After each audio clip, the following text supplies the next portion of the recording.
Hello, welcome back to another episode. So, over the years, when I was at the club and stuff, I made a lot of good friends, and we had a lot of staff that worked for me. A lot of the guys we still keep in touch with. Some of them we don't. I mean, over the years, you grow apart. They work there when they're younger and stuff. Chris, which is one of the guys who used to work for me back then, is now we're like best friends, playing online games together. We've worked together over the years in different companies, different businesses.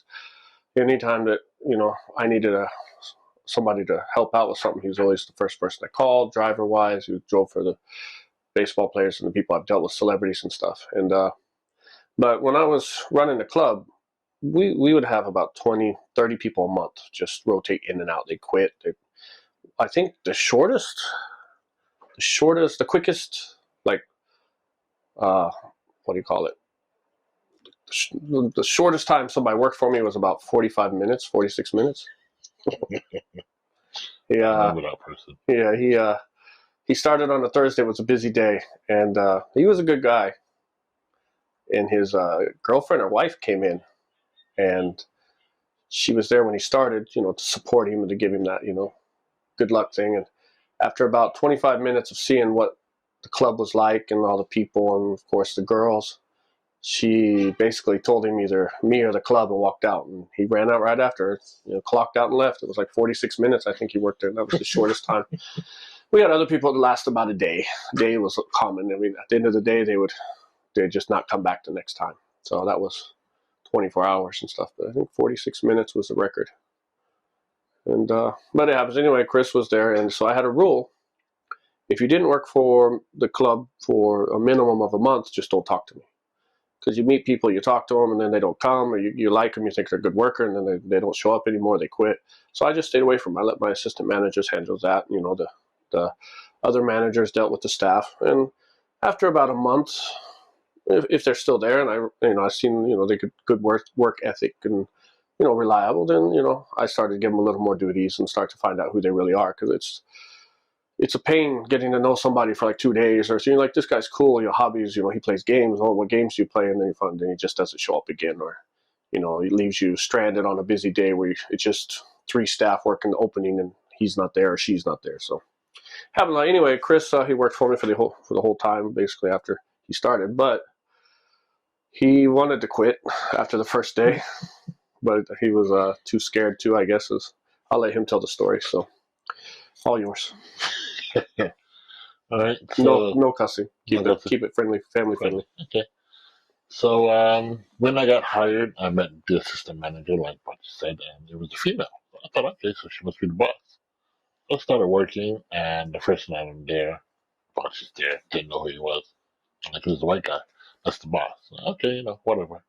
So worked the night, and different fights here and there, and security's there, and they're throwing people out. So I'm thinking, this is kind of rough, but I don't care. So the next day, that night, I got to take out the trash. So I'm outside and I'm throwing trash out. And I looked on the block and I see Bachi standing there. He's standing on the corner, and all the security standing there in a line, literally like a movie.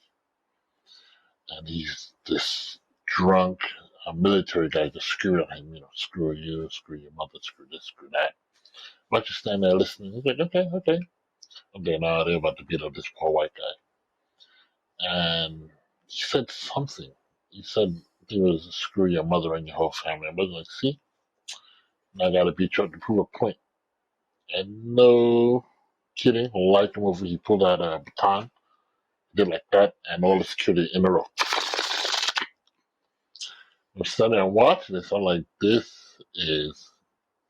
is this dude, and what is about to happen? And the drunk guy's friend screaming, watch it out. We're so sorry. He's drunk. Please forgive him. Please forgive him. We're so sorry. Please. I'm taking him home now. Please. It'll never happen again. And the guy jumps in the car and they peel out of there. And my first instinct was to quit because I'm in the military. We don't back out from fights. Who is this dude? Where this just as much security, there are just as much military guys, and they're all begging Bachi not to beat up their friend with his security. I'm like, this is ridiculous. Is this the mafia? Is this the Yakuza? I can't work here. I gotta quit. But who am I gonna tell that I want to quit because he's the boss? I'm like, you know what? I might as well stay. Let's see what happens. So when I get hit, I ain't coming back. And a month later, yeah, I'm working and I talk to him and, do you play games? I play, me too. That's right. I was going to ride home. I was going home. You're like, I'll give you a ride on my bike. Yep. But our friendship about ended that day too. You remember that? Oh, yeah. Because you brought curry into my house. Didn't like curry. Didn't know that. We never talked about food. Saying like, you want to come up? Yeah, sure. Play games? I play games too. Awesome. All right, let's go get something to eat. So I go to his place. We go to the convenience store first. He buys something, I buy something. We go upstairs. Open up my pack. She looked at me with the most scariest look I've ever seen in my life. I did. Is that curry? Like, yeah.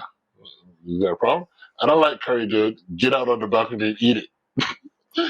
I'm like, you're joking, right? Immediately. I opened the door for you and everything. It's not I don't like curry. Curry makes me sick. The smell just, if a person next to me is eating it, like at a restaurant, I can't eat. It just makes me literally sick. And I never tasted or smelled or seen curry until I came to Japan. And it does, if whatever it is, it's like I'm allergic to it or something. But yeah, that was about the end of our friendship that day because I have one rule: don't bring curry into my house. And he opened and I just caught a whiff of that, and I was just like, oh my god, this guy is fired. And he went out on the balcony and ate it, came back in, and we played games. So it was fine. Yeah. And after that was 10 years ago. 10, That's almost 15. 15. Years ago. Wow. Ever since that, we've been friends and working together and helping stuff out. One of the reasons why the Navy guys were afraid of me is there was this guy who came in, and I don't know how tall he was. He was at least 6'5", something, because he could stand on the bar and reach up and grab our poles above the bar and like do a pull up from him. He was just tall. And he was huge. This guy was just like what you would see WWE wrestler kind of guy. And he had an attitude and he had a lot of problems. And I think this was before Chris actually started working there. And this is where I became kind of well known to the military guys. I mean, besides running a club, and of course they want to be your friends. So this big guy caused a few problems, and we kept telling him to stop. And then he hit on a girl, like one of the security's girlfriends or wives or something. And security was like, hey, that's my wife, leave her alone. And the guy just basically told him, I don't care. So now this guy is bigger than any security I have. I mean, he's double most of my security size. And he was holding the bottle, and they were all talking. So security surrounded him. And they're like, we're going to have to kick him out. He doesn't care. I mean, you could tell that he's been in Japan for a while, that he knew his size and his build. He could get away with a lot more because nobody could stop him.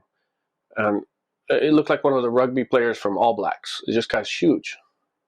And so we're sitting there, and they're arguing with him, and I'm standing on a step, like the bar, you step up to go to the bar. And I'm standing up there, and he's on the bottom part, and I'm still looking up at him, telling him, look, you got to go.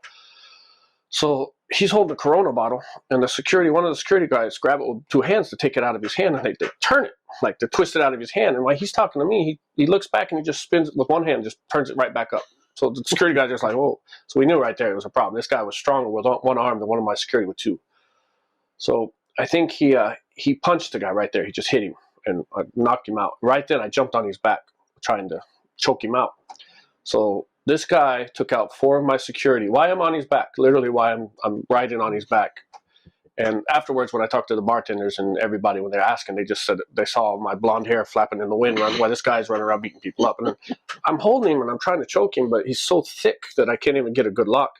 And I'm getting tired. I'm getting weak, like from trying to struggle. Sorry. And he's beat up 3 or 4 of my guys already, and more people are coming, and my other staff are trying to stop him. He's just one hit. So I'm on there, and I'm like, oh, I'm running out of security, and I'm dead, because he's not stopping. And then I felt his legs getting a little wobbly, and I knew I just had to hang in there a little longer. And he stepped. We had stools, like bar stools, and the way he stepped, his foot went between the legs and the circle thing at the bottom, and it stepped and it fell, so it twisted his leg. And I think it popped something, because after that he dropped. And I mean, it felt like 45 minutes I was trying to choke him out. I'm sure it was like a minute and a half or 2 minutes trying to get him to calm down. But after he hit the ground, security grabs him, and he's limping a little bit, and we're trying to take him out. And we're walking down the steps, and he's still pushing people off. He's still fighting. He's just limping a little more.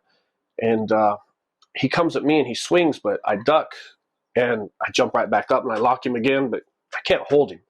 And he's just so weak because his leg was hurt. Finally, we get him outside.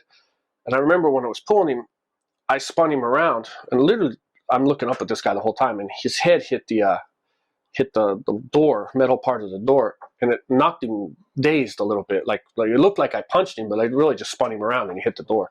So people thought I punched him and knocked him like he was all stumbling. I took the credit, of course. I'm not going to say I didn't. I mean, so we get outside. This guy's dazed. His legs hurt. His friends come down and they take him. And I don't hear about it again.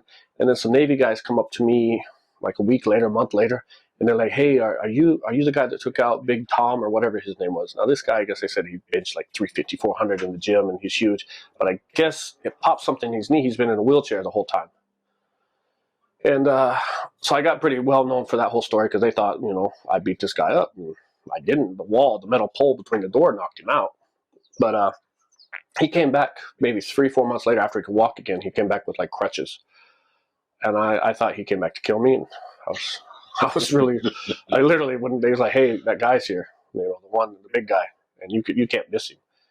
And he just came back to apologize. And he was like, "You guys really did a number on me and put me in a wheelchair. I had to do this and this, and almost got kicked out of the Navy because, I was like, dude, you caused 4 problems. We gave you 4 chances, and then you just punched my security when they're trying to talk to you." And I said, he was like, he just said sorry and was fine after that. But I got a really good reputation for fighting with that one because everybody thought I took out this huge guy, which I didn't. I mean, he could have sneezed and knocked me down. But then after that, that's when Chris came aboard. So that was kind of like the Navy guys were afraid of the whole situation. So they were trembling. Well, that's that story about how we first met and how we came on. So I hope you enjoyed. And Thank you. all right, talk to you later. Later.